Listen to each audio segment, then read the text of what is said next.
True freedom is to let go. Every belonging in our home is completely meaningless. Nothing in our homes, or lives for that matter, have actual meaning. External circumstances are 100% neutral, without meaning. The only meaning is the meaning that we give things with our own thoughts. A lot of us are living in a space, what's supposed to be our personal sanctuaries, surrounded by stuff that we don't even like the meaning of, or better yet, reason for keeping. This dress. I don't really even like this dress, but I'm afraid that if I get rid of it, I'm not going to have enough money to replace it in the future. Notice the thoughts of scarcity. Doesn't feel great. If thoughts of scarcity are showing up in your home, then what that means is they're 100% showing up in your life and your results out in the world. This picture frame, it's not my style. My soul does not light up over it. But my sister gifted it to me and I feel bad getting rid of it. I'm afraid of what she's gonna think. Notice the people pleasing. Your living space is a gold mine of information when it comes to what limiting thoughts are happening in your brain that are ultimately affecting every area of your life. Every belonging that you currently own is because of the thoughts in your brain and the meaning you give it, whether it's negative or positive. So we either make a fear-based decision that creates negative feelings or an inspired decision that creates positive feelings. Let's say you have a bunch of books in your possession that you couldn't even get through. Like these books were just not resonating, you hated them. But you haven't discarded them. Why? Why are you hanging on to these books that you don't even like? Where's the resistance in your mind to letting them go? What's the story you're telling yourself that's causing you to keep these books that you don't even like? When you notice where your resistance lies in your home and you explore it further, you can learn to break that resistance right now with something as simple as a book. Each and every time you let go of something in your home that you don't like or that no longer serves you, it's equivalent to you chiseling away at the limiting thoughts in your brain. How cool. That's why decluttering is such a powerful activity. You have things in your home right now that 1, you do not like, 2, does not serve a purpose any longer. If you want to change your life out there, career, money, relationships, etc., start right now in your home. Everything under your roof and within your control right now. Everybody wants to go out into the world and make all of these big changes, but are paralyzed with indecision. They're faced with so much fear and doubt, and they don't know how to break through it. Yeah. If we can't make simple decisions in our home and learn to break the resistance here, we're not going to be able to do it out there. I was with one of my private clients recently, and she was like, oh my God, I'm so sorry. I bet you've never coached someone on pillows before. And I was like, oh no. On my group call yesterday, I coached a client for 20 minutes on curtains. My client was having all this mind drama about letting go of curtains that her mom had bought for her and even sewed for her. A whole story about what the curtains meant and what it would mean if she got rid of them and if she kept them, thoughts about her mom. And so she needed coaching to break the resistance so that she could just feel good about the decision she really wanted to make, which was letting them go. Make sense? When a physical belonging doesn't vibe with the truest expression of who we are or who we're becoming, yet we hang on to it, it's always because of fear. And the fear is what keeps us attached, grasping onto our things, waiting for some future moment to then let go of it. But when we resist letting things go now, we're sending out a clear signal to the universe that says, hey, universe, I'm still attached to my old self. I am not ready for change. I'm not ready to invite new things into my life right now. I don't trust, nor do I believe, that bigger, better things are coming my way. And so I'm just going to hold on tight to all of these things that I don't really love until some future moment, and then I can believe. That's resistance. Resisting making those decisions now to support the future we believe we are meant for. Resisting making those decisions now to support the future we believe we are meant for. I'll give you a great example. A couple of years ago, when I hired a coach, I believed so hard that everything was going to change for me.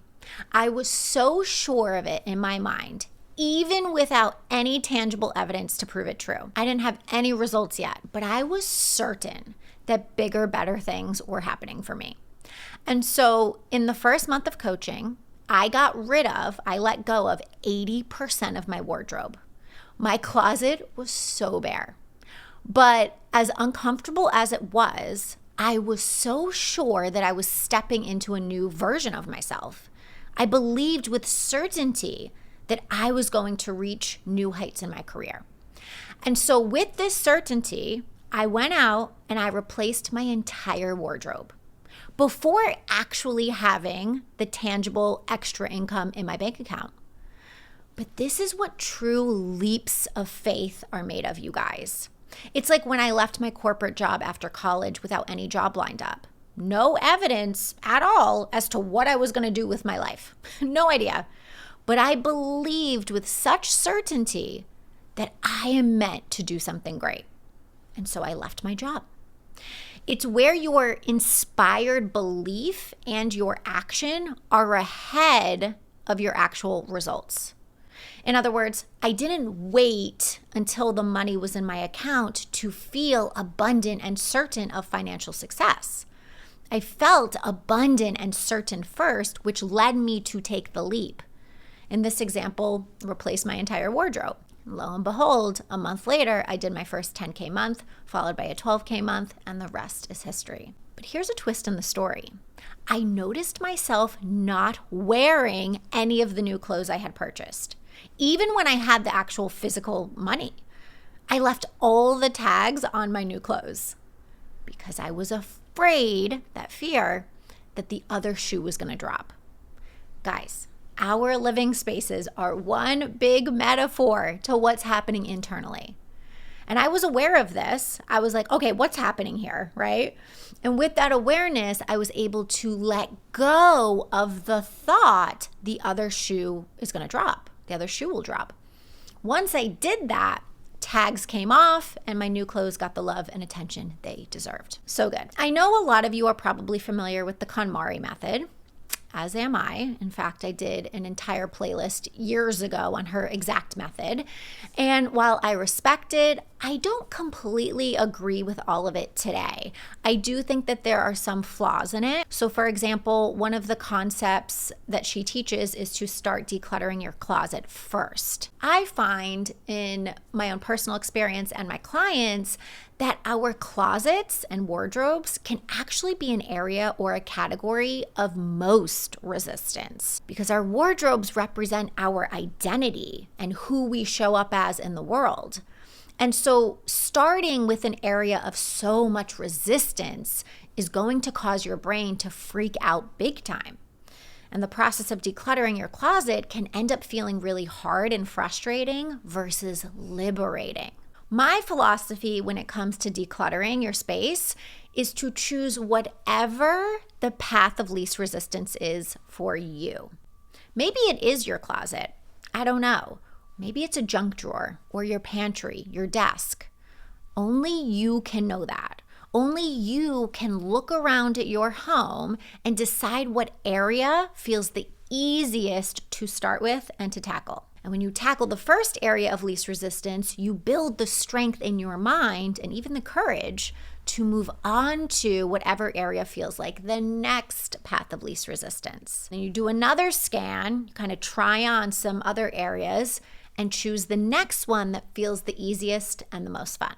And then it's simply rinse and repeat. Here's what some common resistance to decluttering sounds like. I'm scared I won't have the money to replace it.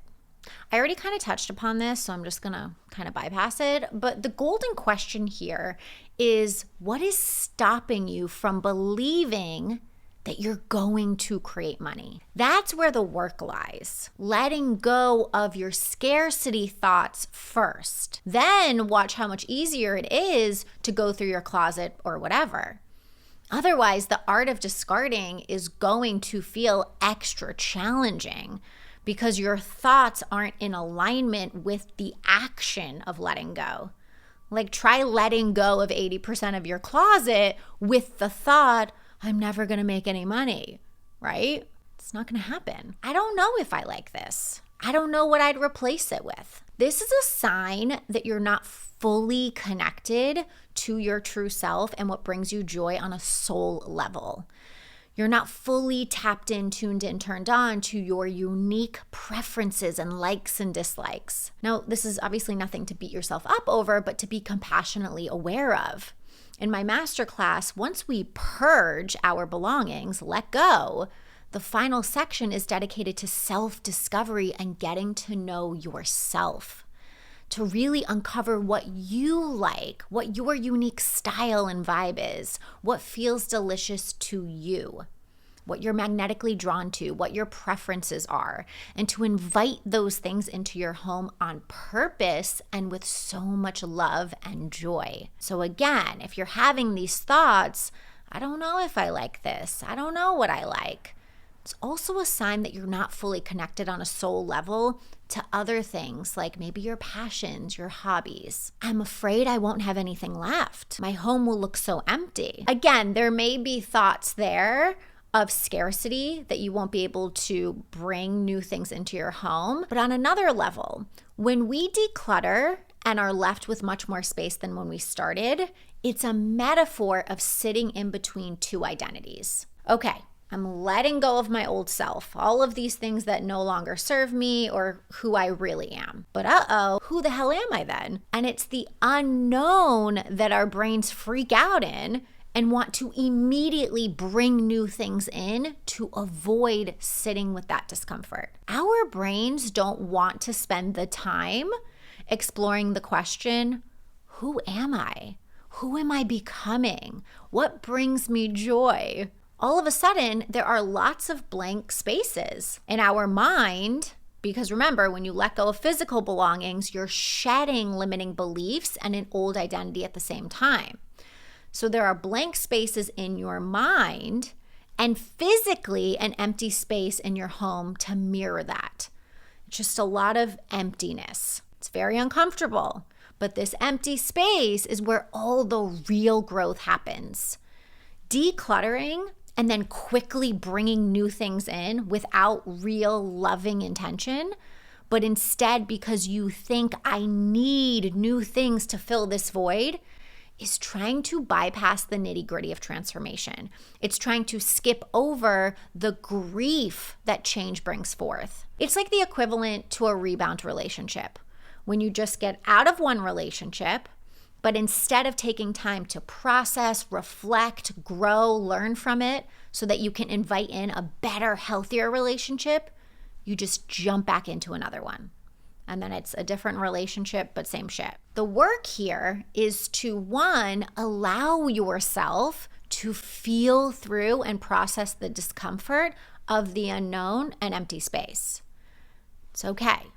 Your brain will be like, chaos, we need answers, the unknown. It's okay, let it be scared. The first module of my program is teaching you how to embrace it and be okay with this chaos. And then 2, you want to grant yourself the space and time to explore what lights your soul up, to explore possibilities and form a clear vision of your new and improved wardrobe, your living room, your home, all of it. This is where all the growth and magic happens. But it requires patience. And our brains do not like being patient. They want to act out of impatience. Impatience, I always say, is like fear's sneaky cousin. When we act impulsively, what happens is we just start adding more and more things back into our homes with urgency just to add, just to avoid sitting with the empty space, yes, physically, but really internally, saying goodbye to who we used to be. Our living spaces are a reflection, a mirror into our internal state. I'm scared I won't have the money to replace it. I don't know if I like this. I don't know what I'd replace it with. I'm afraid I won't have anything left. My home will look so empty. These are all thoughts of resistance. These thoughts just keep you waiting and waiting some more. Waiting to take the steering wheel and be a deliberate creator of your own reality.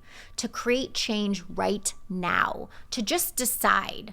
To choose differently right now. To let go right now. I love the process of building belief in our minds, but the reason a lot of people get too heady with it and feel overwhelmed by thinking new positive thoughts is because they're trying to add them on top of old crappy existing thoughts. It's like saying I'm gonna redecorate my home, but instead of removing my existing furniture first, I just add all new furniture on top. I just pile one couch on top of the other. Makes no sense. Of course you feel overwhelmed. Of course it feels hard and challenging. You must let go first to then invite new thoughts and results into your life. And decluttering our homes is the greatest opportunity to practice breaking resistance in your mind, to practice quick decision making and trust that decision making all the way to the dumpster or Goodwill, to decide on purpose what to let go of and believe with certainty that you're making room for bigger, better things. Let go, let go, let go. If you'd like a structured program that walks you through this process, letting go of what no longer serves you so that you can choose new ways of being and creating, I'll go ahead and link my coaching program underneath this video. Weekly calls where I coach you, I meet you exactly where you are, and we break this resistance. So you stop waiting and start creating a lifestyle piece by piece that you're proud of. I love you all, and I will see you next week.